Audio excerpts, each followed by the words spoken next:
पहलगाम में पाकिस्तानी साजिश बेनकाब। बच्चे को अरे हम 26 जिंदगियों का इंतकाम, नहीं बचेगा आतंकिस्तान। नया भारत किसी को छेड़ता नहीं, लेकिन अगर किसी ने छेड़ा है तब उसको छोड़ेगा भी नहीं। आतंकियों की बची खुची जमीन को भी मिट्टी में मिलाने का समय आ गया है।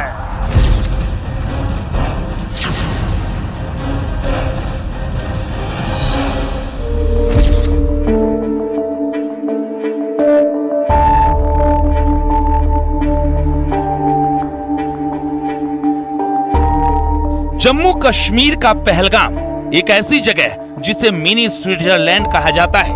हरे भरे मैदान, बर्फीली चोटियां और पर्यटकों की हंसी खुशी।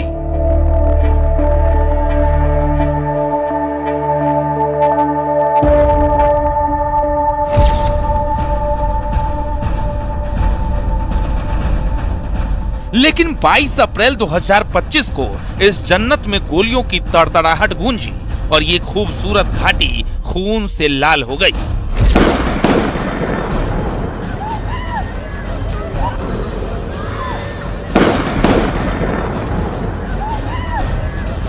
बाईस अप्रैल की दोपहर 2:30 बजे बैसरन घाटी में आतंकवादियों ने अंधाधुंध गोलीबारी शुरू कर दी। निहत्थे पर्यटकों को निशाना बनाया गया। 26 मासूम जिंदगियां छीन ली गईं, जिनमें बच्चे, महिलाएं और विदेशी सैलानी भी शामिल थे। 20 से ज्यादा लोग घायल हुए। अपने आप बोले ना मुझे पर थी, क्या बोलते, भेलपुरी खाने से मेरा पति साइड में था, एक इंसान आया, उसने उसको गोली मार दी। यहाँ पे उसने बोला कि शायद मुस्लिम नहीं है, उसने उसको गोली मार दी। नहीं आप टेंशन मत लो। अब बेटा आप यहाँ पे रहो, हम साथ में। मैडम ये जो भीड़ सब है प्रेसिडेंट, आप टेंशन मत लो। मेरे पति का बच्चा लो। हम बचा देगा, कोई बात नहीं। यह हमला 2019 के पुलवामा हमले के बाद कश्मीर घाटी का सबसे घातक हमला था। आतंकियों ने पहले पर्यटकों से नाम और धर्म पूछा, फिर बेरहमी से गोलियां बरसाई। लश्कर तैयबा के विंग द रेजिस्टेंट फ्रंट ने इस कायरतापूर्ण हमले की जिम्मेदारी ली।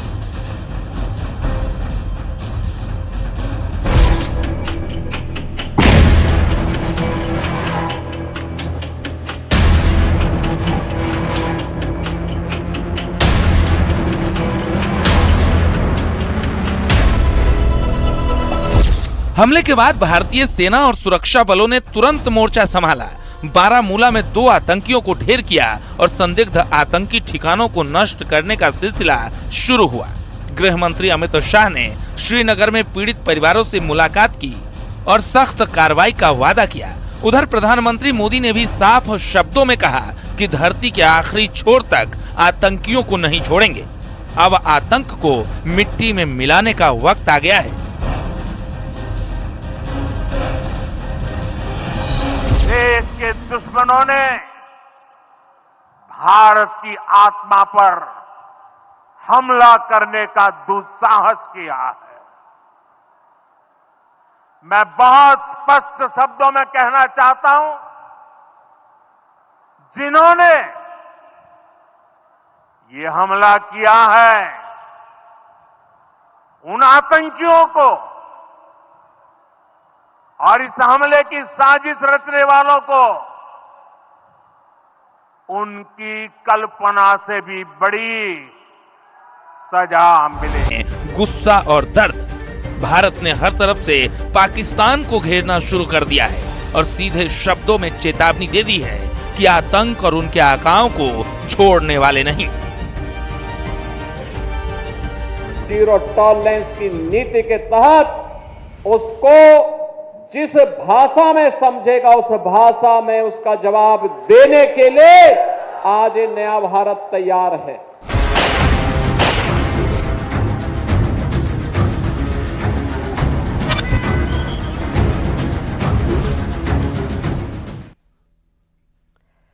पहलगाम अटैक की वजह से न सिर्फ पूरे देश में गुस्से का उबाल बढ़ता जा रहा है, बल्कि भारत का हर नागरिक इंतकाम की मांग कर रहा है। भारत सरकार ने पाकिस्तान को चौतरफा घेरने की तैयारी की है। पहले सिंधु जल संधि ने पाकिस्तान में हड़कंप पैदा कर दिया, तो अब सैन्य कार्रवाई का डर पाकिस्तान को कांपने पर मजबूर कर रहा है। विशेष में आज आपको दिखाएंगे पहलगाम हमले का इंतकाम, क्या होगा अगला प्रहार।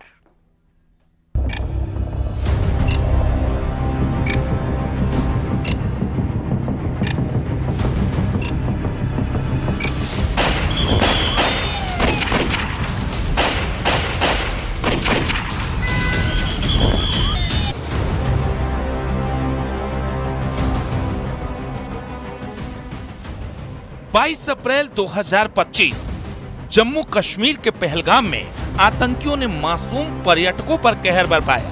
26 जिंदगियां छीनी, 20 से ज्यादा घायल।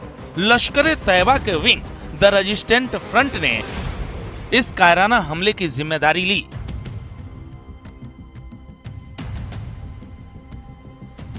अब इंतकाम की बारी है, आतंकिस्तान को करारा जवाब मिलेगा। Friends, today from the soil of Bihar, I say to the whole world, India will identify, track and punish every terrorist and their backers. We will pursue them to the ends of the earth. India's spirit will never be broken by terrorism. Terrorism will not go unpunished. Every effort will be made to ensure that justice is done. The entire nation is firm in this resolve. Everyone who believes in humanity is with us. Pahalgam हमले के बाद PM Narendra Modi ने Saudi दौरा रद्द कर तुरंत action लिया। सुरक्षा मामलों की कैबिनेट समिति यानी सीसीएस की 2.5 घंटे की बैठक में 5 बड़े फैसले लिए गए। पहला फैसला, 1960 की सिंधु जल संधि को रोकी, अब पाकिस्तान पानी को तरसेगा। दूसरा फैसला, अटारी वाघा सीमा बंद, दोनों देशों का जमीनी व्यापार ठप। तीसरा फैसला, पाकिस्तानी नागरिकों का सार्क वीजा रद्द, भारत छोड़ने का तुरंत आदेश। चौथा फैसला, पाकिस्तानी दूतावास पर दबाव, सैन्य सलाहकार निकाले गए। पांचवा फैसला, इस्लामाबाद में भारतीय उच्चायोग से सलाहकार वापस बुलाए गए। पाकिस्तान को घेरने की तैयारियां जोरों पर है। भारतीय वायुसेना ने एक्सरसाइज आक्रमण शुरू कर दिया है, जिसमें राफेल जेट्स पहाड़ी ठिकानों पर सटीक हमलों का अभ्यास कर रहे हैं। पीओके में 42 आतंकी लॉन्चिंग पैड निशाने पर हैं। इसके अलावा भारतीय नौसेना ने भी अरब सागर में एंटी शिप वेपन्स का शक्ति प्रदर्शन किया। साफ है कि भारत पाकिस्तान के खिलाफ चौतरफा एक्शन की तैयारी कर रहा है। मैं इस मंच से देशवासियों को आश्वस्त करता हूं, घटना के मद्देनजर भारत सरकार वो हर कदम उठाएगी जो जरूरी और उपयुक्त होगा। और हम सिर्फ उन लोगों तक नहीं पहुंचेंगे जिन्होंने इस घटना को अंजाम दिया है, हम उन तक भी पहुंचेंगे जिन्होंने पर्दे के पीछे बैठकर हिंदुस्तान की सरजमी पर ऐसी नापाक हरकतों की साजिशें रची हैं। इतना ही नहीं, भारत ने वैश्विक मंच पर भी पाकिस्तान को बेनकाब किया। 20 देशों, जिनमें अमेरिका, ब्रिटेन और रूस शामिल हैं, इन सबको हमले की जानकारी दी। दुनिया से पाकिस्तान को अलग थलग करने की मुहिम शुरू कर दी गई है। ट्रंप से लेकर पुतिन और चीन तक पाकिस्तान पर सवाल खड़े करते दिख रहे हैं और पीएम मोदी की आतंक के खिलाफ मुहिम का समर्थन साफ दिख रहा है। पहलगाम का बदला लेने का वक्त आ गया है। भारत की सेनाएं तैयार हैं, आतंक के खात्मे के इरादे अटल हैं, बस इंतजार है सही वक्त पर सही प्रहार का। Bureau report, news 18।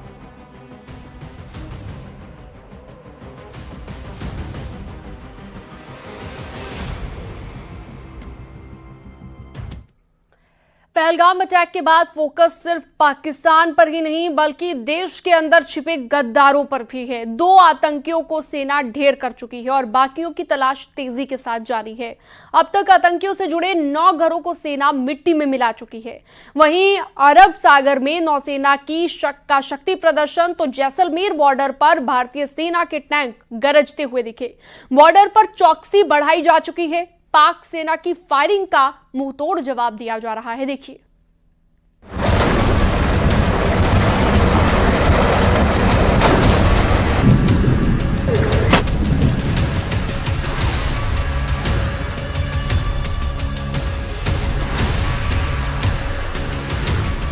जिन्होंने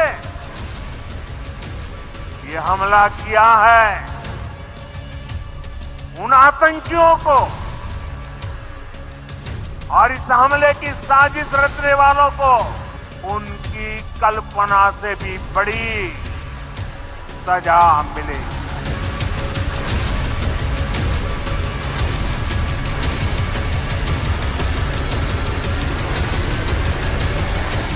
पहलगाम हमले के बाद आतंकियों पर ताबड़तोड़ एक्शन जारी है। आतंकियों के आशियाने को मिट्टी में मिलाने का काम किया जा रहा है।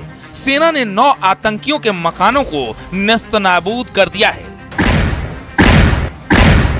त्राल में जैश के आतंकी आमिर नजीर के घर को जमींदोज कर दिया गया। वहीं बांदीपुरा में आतंकी जमील अहमद के घर को ब्लास्ट करके ध्वस्त किया गया। वहीं शोपिया में आतंकी अदनान शफी के घर को ध्वस्त किया गया तो कुपवाड़ा में आतंकी फारूक अहमद का घर विस्फोट करके उड़ा दिया गया।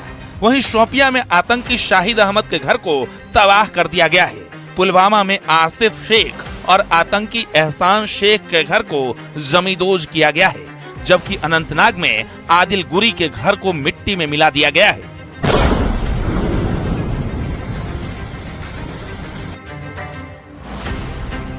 एनआईए ने पहलगाम आतंकी हमले की जांच अपने हाथों में ले ली है।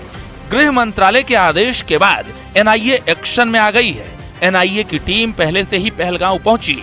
एनआईए की टीम ने सबूतों की तलाश तेज कर दी है। पहलगाम में पहले से ही मौजूद एनआईए के अधिकारियों ने चश्मदीदों से भी पूछताछ की है। पहलगाम हमले के बाद सीमावर्ती इलाकों में एलओसी के पास जो सुरक्षा व्यवस्था है, चेकिंग अभियान है, वह बढ़ा दिया गया है और इस वक्त हम कुपवाड़ा में मौजूद हैं, एलओसी के पास मौजूद है और यहाँ पर देखिए किस तरीके से जो बीएसएफ के जवान हैं उनकी तैनाती यहाँ पर है। कुल मिलाकर अभी जो सिविलियंस हैं उनको आवाजाही के मुख्य आवाजाही के रास्ते में उनको आने नहीं दिया जा रहा है और इसी तरीके से कुछ कुछ दूरी पर चाहे भारतीय सेना के लोग हैं या फिर बीएसएफ के लोग हैं या फिर सीआरपीएफ के लोग हैं, उनकी यहाँ पर तैनाती की गई है। एक सघन चेकिंग अभियान सीमावर्ती इलाकों में यहाँ पर चलाया गया है और कोशिश यही की जा रही है कि मूवमेंट है वह लोगों का कम से कम हो। ये महत्वपूर्ण तस्वीरें आप कुपवाड़ा के पास एलओसी के पास से आप ये देख सकते हैं, जहाँ पर फोर्सेस की तैनाती है, जहाँ पर जो गतिविधियां हैं वो तेज हो गई हैं। इसी तरीके से अन्य इलाके जो एलओसी के हैं वो वहाँ पर भी ऐसी गश्त बढ़ाई गई है और तैयारी पूरी है पहलगाम हमले के बाद कि आखिरकार कोई भी अब अनहोनी न हो और अब सबकी नजरें यही है कि अगला कदम भारत का क्या होता है। जम्मू कश्मीर में आतंकी नेटवर्क को तोड़ने के लिए बड़ा अभियान चलाया जा रहा है।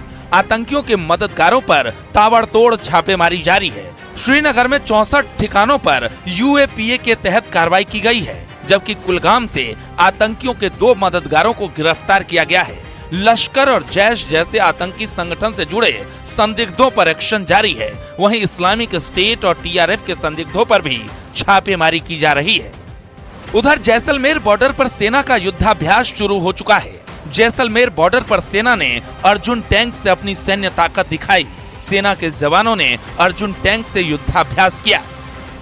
हमें पता है कि इस हरकत के पीछे कौन है, सबको ये पता है और इसीलिए भारत सरकार ने बड़े स्ट्रांग कदम भी उठाए हैं। और जहां तक सीमा की बात है, सीमाओं की रक्षा करना बीएसएफ का प्रथम दायित्व है और BSF first line of defence कही जाती है, तो हम हमेशा 365 दिन 24 घंटे पूरे वीक हम हमेशा उनकी रक्षा करते हैं। और उसके लिए अलर्टनेस हमारी उसी दर्जे की होती है जो कभी भी कोई भी घटना होने पर होती है। लेकिन आज के संदर्भ में ये भी कहना चाहूँगा कि आम दिनों में भी हम कभी भी कोई ऐसी कोताही नहीं बरतते हैं, क्योंकि हमें पता है कि हमारा काउंटर पार्ट है वो भरोसे के लायक नहीं है। पाकिस्तान से बढ़ते तनाव के बीच जम्मू कश्मीर के कुपवाड़ा सेक्टर के कचामा फॉरवर्ड डिफेंस लाइन पर चौकसी बढ़ा दी गई है। सेना ने सीमा के नजदीक आम लोगों के लिए इस रास्ते को बंद कर दिया है।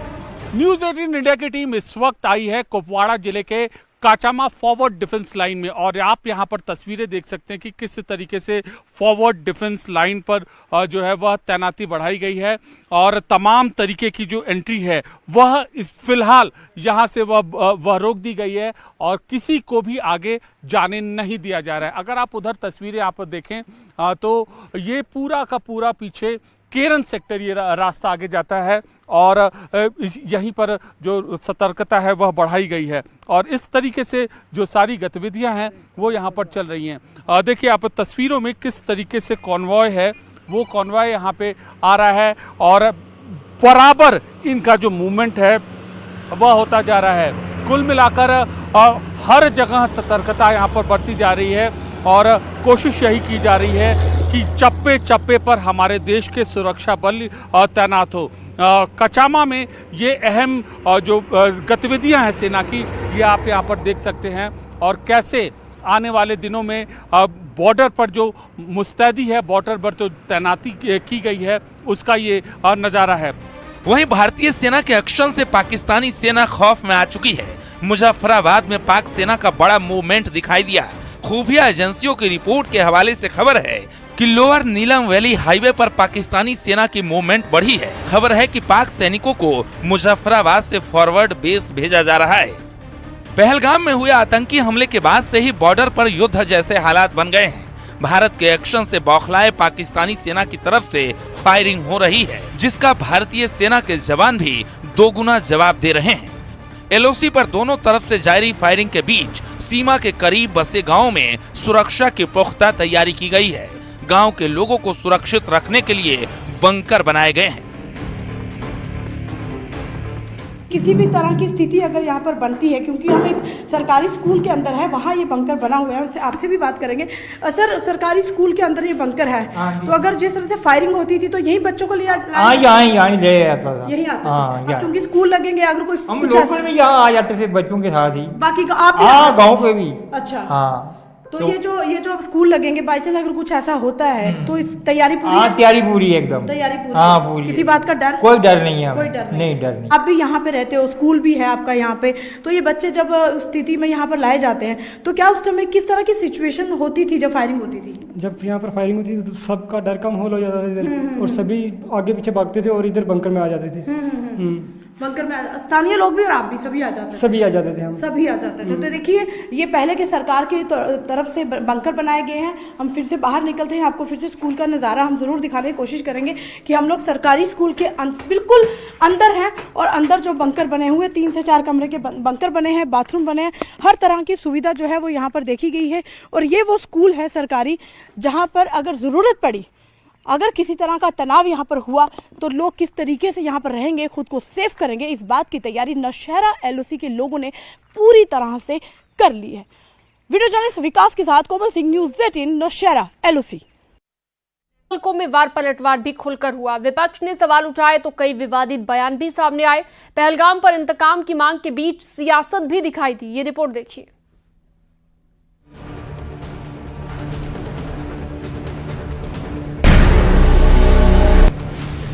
पहलगाम की खूबसूरत वादियों में आतंकियों ने 26 मासूमों का खून बहाया। पूरे देश में इस दरिंदगी के खिलाफ न सिर्फ गुस्सा है, बल्कि हर किसी की जुबान पर इंतकाम की बात है। आतंकियों ने धर्म पूछकर गोली चलाई। किसी का बेटा, किसी का भाई, किसी का पति इस दरिंदगी का शिकार हुआ। पीएम मोदी ने साफ कर दिया कि यह हमला भारत की आत्मा पर है। आतंकियों को धरती के आखिरी छोर तक नहीं छोड़ेंगे। इस आतंकी हमले के बाद पूरा देश एक स्वर में बोल रहा है। साथियों, भारत के हम लोगों में जो आक्रोश है, वो आक्रोश पूरी दुनिया में है। इस आतंकी हमले के बाद लगातार दुनिया भर से संवेदनाएं आ रही हैं। मुझे भी ग्लोबल लीडर्स ने फोन किए हैं, पत्र लिखे हैं, संदेश भेजे हैं। इस जघन्य तरीके से किए गए आतंकी हमले की सबने कठोर निंदा की है। उन्होंने मृतकों के परिवारजनों के प्रति संवेदनाएं प्रकट की है। पूरा विश्व आतंकवाद के खिलाफ हमारी लड़ाई में 140 करोड़ भारतीयों के साथ खड़ा है। मैं पीड़ित परिवारों को फिर भरोसा देता हूं, उन्हें न्याय मिलेगा। उधर गम और गुस्से के माहौल के बीच सियासत ने भी खूब रंग दिखाए। हमले के बाद सरकार ने सर्वदलीय बैठक बुलाई, विपक्ष ने एकजुटता दिखाई, लेकिन सुरक्षा चूक पर सवाल भी खड़े किए। कांग्रेस नेता राहुल गांधी ने सरकार के फुल सपोर्ट की बात कही, लेकिन बाद में खुफिया एजेंसियों की नाकामी पर सवाल उठाते दिखे। Terrible tragedy, and I came here to get a sense of what is going on and to help.